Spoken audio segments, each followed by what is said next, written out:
पाकिस्तान की तारीख़ का सबसे ज़्यादा बुरहान अब आ चुका है।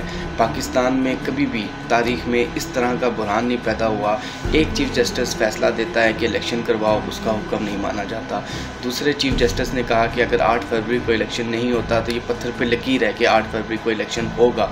और साथ ही कल और जहाँ पे सुप्रीम कोर्ट एक केस भी सुन रही थी ताहयात नाअहली का, जिस पे बहुत सारे दलाइल उन्होंने लिए। और कल उन्होंने चीफ़ जस्टिस ने वो अपने रिमार्क्स में तकरीबन कह दिया कि ताहयात नाअहली नहीं हो सकती। डिक्टेटर एक शिक लेकर आता है जिस पे जो है ना वो ताहयात नाअहली हो सकती है और हम सब उस कानून पे अमल करते हैं। ऐसा नहीं हो सकता।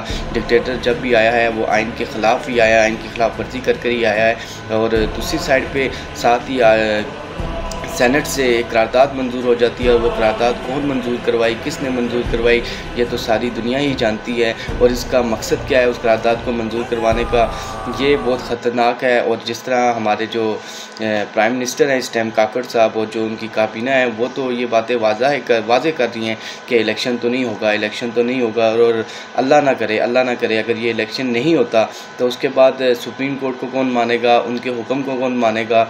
और जिस तरह के हालात पैदा हुए हुए हैं, मैं तो ज़ाती तौर पर यही समझता हूँ कि एक बेहतरीन अमरीत से जो है ना बदतर जमहूरियत बेहतर है। हमें जमहूरियत ठीक है, चाहे वो इलेक्शन धांधलीशुदा हो, चाहे वो इलेक्शन जैसा भी हो, लेकिन इस हुकूमत से, इस सेटअप से वो इलेक्शन बेहतर है, वो हुकूमत बेहतर है। जो आप करना चाह रहे हैं, जो लोग आप लोग दिहाड़ियाँ लगाना चाह रहे हैं, ये खुदारा मत करें।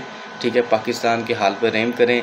इस तरह के ड्रामे करके आप मुल्क को मज़ीद नुकसान दे रहे हैं, मुल्क का मज़ीद नुकसान कर रहे हैं। जिस तरह आपने ज़रताज गुल का तमाशा लगाया, वो तो चीफ़ जस्टिस हाई कोर्ट जो है ना पेशावर हाई कोर्ट के उन्होंने बड़ा एक अच्छा फ़ैसला दिया। और उनकी एक इस पर जितनी तारीफ़ की जाए उतनी कम है। लेकिन आप लोगों ने कोई कसर नहीं छोड़ी। जैसे एक दहशतगर्द अदालत में बैठ गया और कुछ पूरी पुलिस की नफरी आपने लगा दी है उसको अरेस्ट करने के लिए। आप डराना चाहते हैं लोगों को, मुझे पता है, सारी दुनिया जानती है कि आप खौफज़दा कर रहे हैं। जिस तरह उनके कागजात नामजदगी मुस्तरद की, जिस तरह बाकी इशूज़ पे आप लोग कर रहे हैं, तो ये चीज़ें मत करें। इलेक्शन होने दें। इलेक्शंस का पाकिस्तान अगर आगे बढ़ेगा तो इलेक्शंस का ही एक हल है कि इलेक्शन होगा तो पाकिस्तान आगे बढ़ेगा। जिस तरह आप लोग चाह रहे हैं कि एक चीफ़ जस्टिस का हुक्म भी जो ना खैर वो निकाल दिया, अब दूसरे ने हुक्म दिया, आप लोगों ने उसको भी चलता कर रहे हैं, तो इस तरह नहीं होगा। ये मामला बहुत सीरियस होता जा रहा है। पाकिस्तान के चीफ़ जस्टिस ने ये बात वाज़ह की हुई है कि 8 फरवरी पत्थर पे लकीर है। और आप देखते हैं कि ये किस तरफ लेके जा रहे हैं पाकिस्तान को।